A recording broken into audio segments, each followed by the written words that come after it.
Hello and welcome to Your Average Bear Gaming. I'm George, and today we'll talk about primers.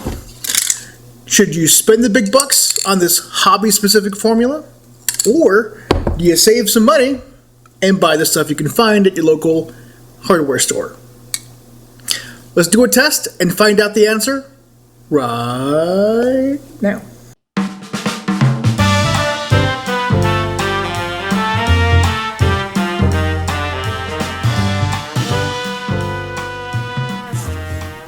Primer.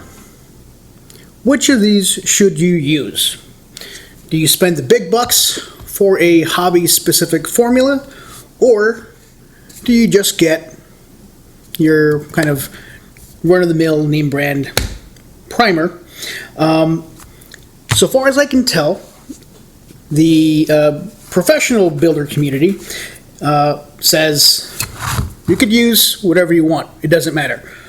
Normal primer, I don't know, it's $6, $7 versus, I think this was $21 last time I bought it. It's the same size, and they both work on plastic. I've used this extensively, and so I know it works. I trust it. I've never used this. But what if I wanted to? What if, for some reason, I can't get a hold of this stuff, and all I have is this stuff that's available at my local home improvement store? Does it work? Do you get the same results? I'm gonna give it a shot. This is the same color, more or less. There's a slight variation in shade. This one looks a little more brown than this one, but it should be relatively the same.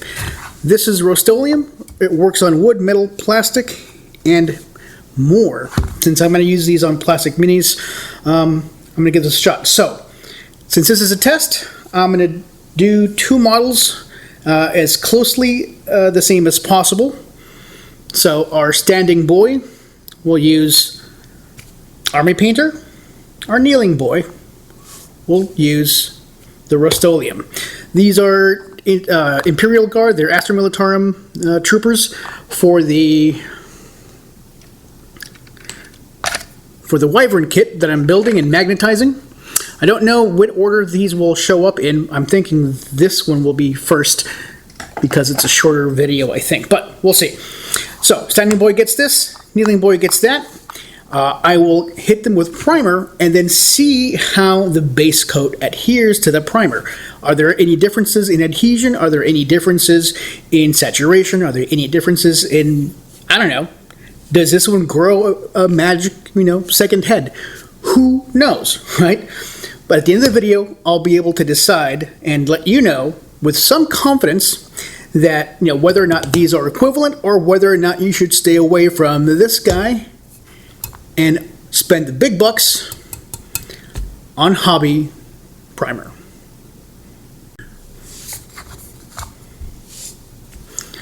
All right, I've added the spotter to my painting paddle, and I'm going to hit it with some Rust-Oleum. But I'm going to go outside. Okay, I've allowed these to, I've primed these and I've allowed them to dry. And I haven't put any paint on them yet. But I did have some observations that I thought I'd share with you about the actual priming. And I was a little surprised because the experience was different between these two. And so, even just visually, you can probably tell this one's a little brighter than this one.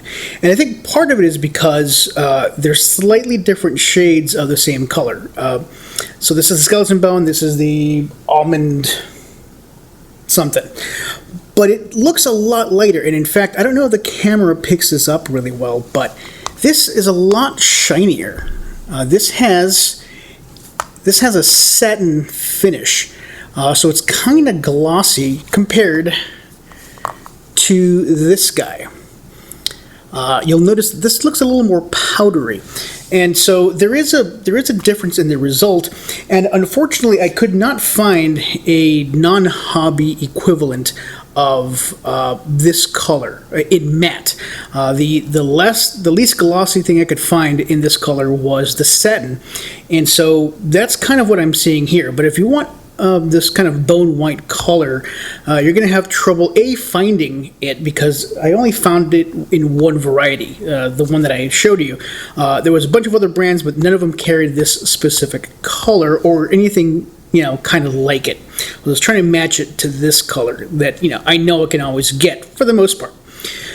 So there's that. There's difficulty in finding it. If you're doing a black primer, a white, or a gray primer, you're probably going to have a lot more options. But if you're doing this bone white color, your options are going to be limited. So there's, that's kind of strike number one for the less expensive primer.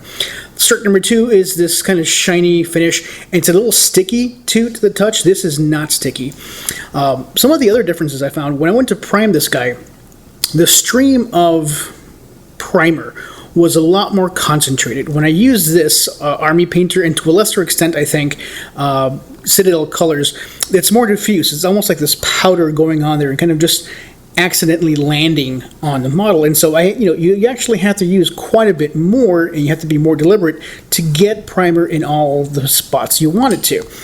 This guy was kind of more of a stream, and so it was just kind of a squirt, psh, and it was on, squirt, psh, was on. So there's a danger of using too much primer, using the normal rattle cans as opposed to the hobby-centric thing.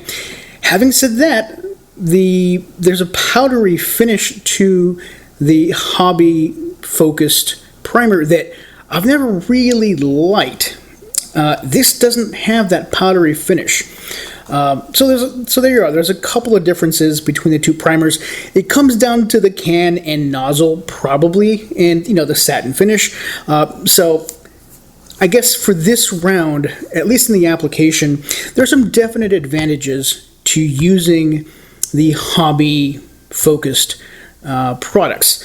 Is it worth the 2-3 times the cost of this stuff? I don't know. That's a decision that you're going to have to make. But certainly if you use a run-of-the-mill primer, you're going to have some differences. Watch out for those. The next step, of course, is the painting. How do they look? So how does a base coat work on this? And since I use glazing, it's probably going to be a bit more evident if there's any differences between these. But the proof is in the pudding. Let me get my wet palette.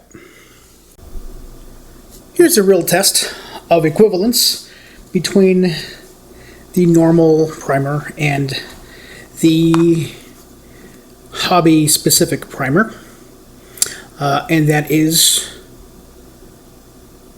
to see how the basing sticks.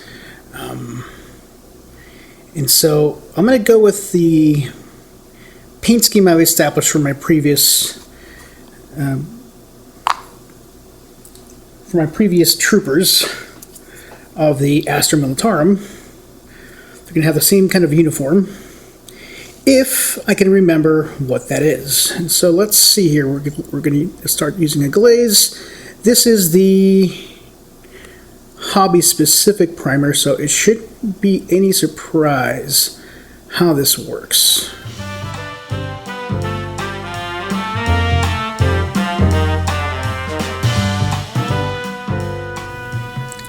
Okay, so there's my first dude.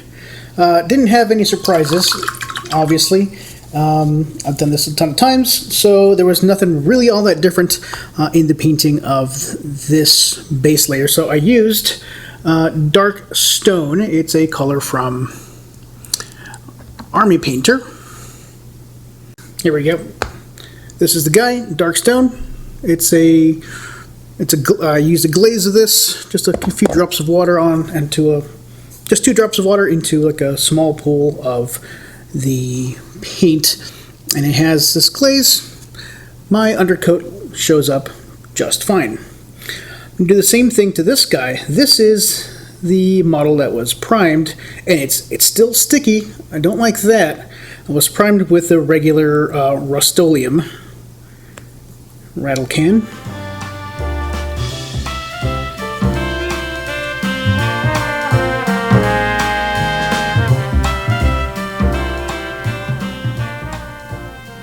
And yet, right away, I'm noticing it flows different onto this primer. It seems to slide on there a bit more readily, but the undercoat shows up quite a bit more distinctly on this guy. So I'm using the same consistency of my glaze, so it's not like my glaze thinned out, but it kind of feels like my glaze thinned out.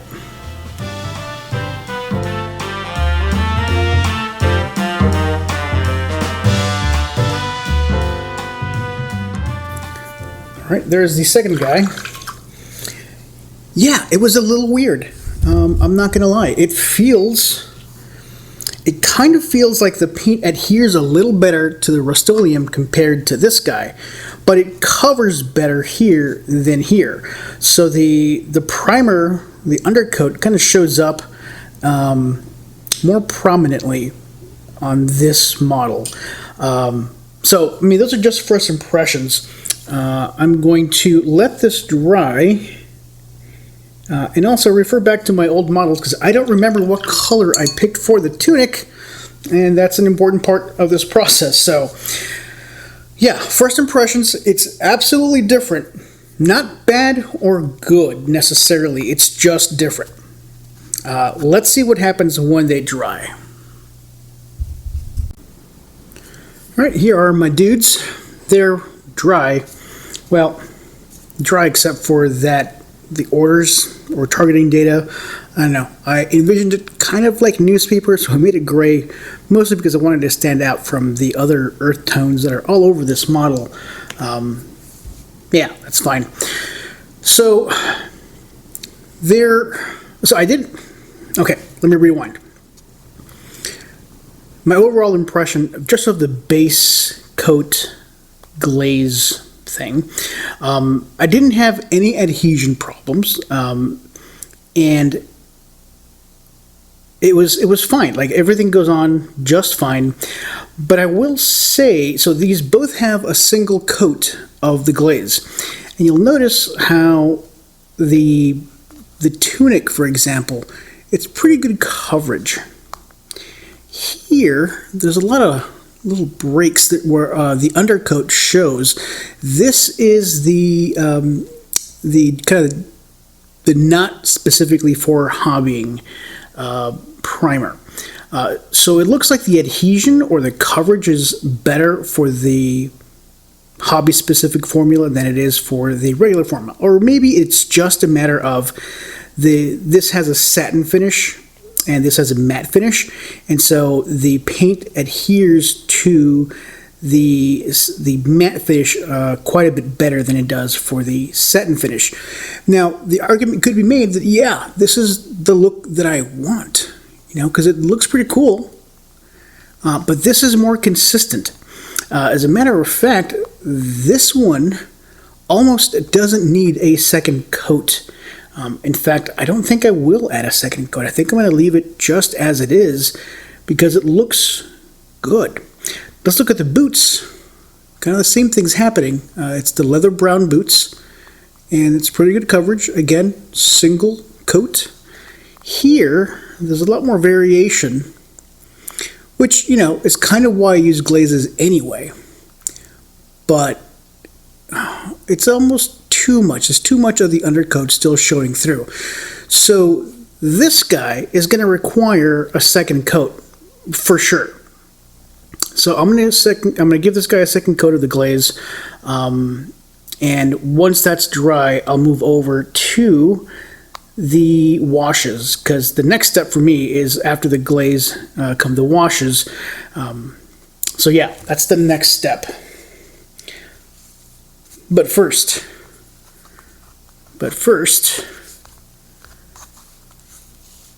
base coat number 2.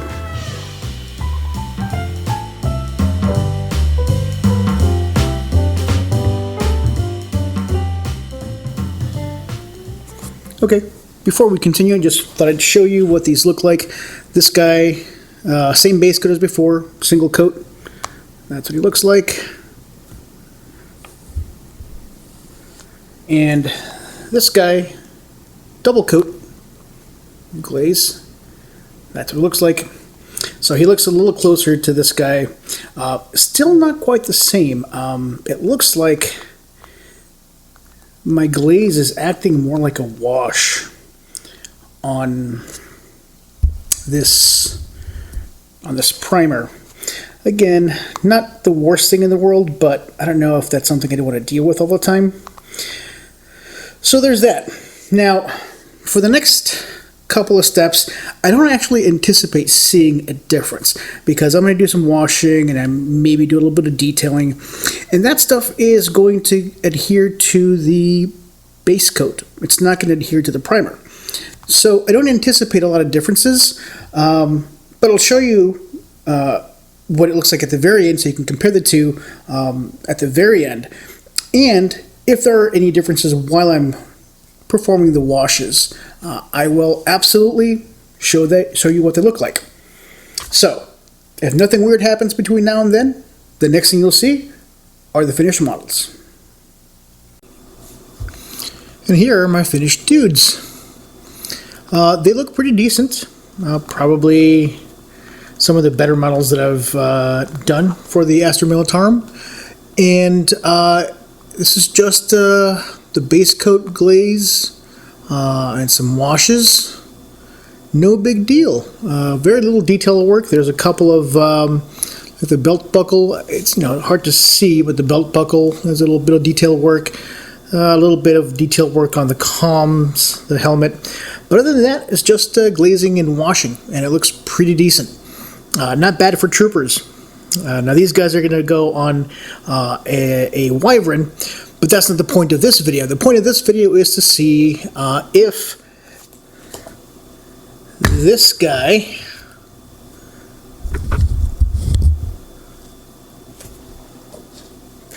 performs different from this guy.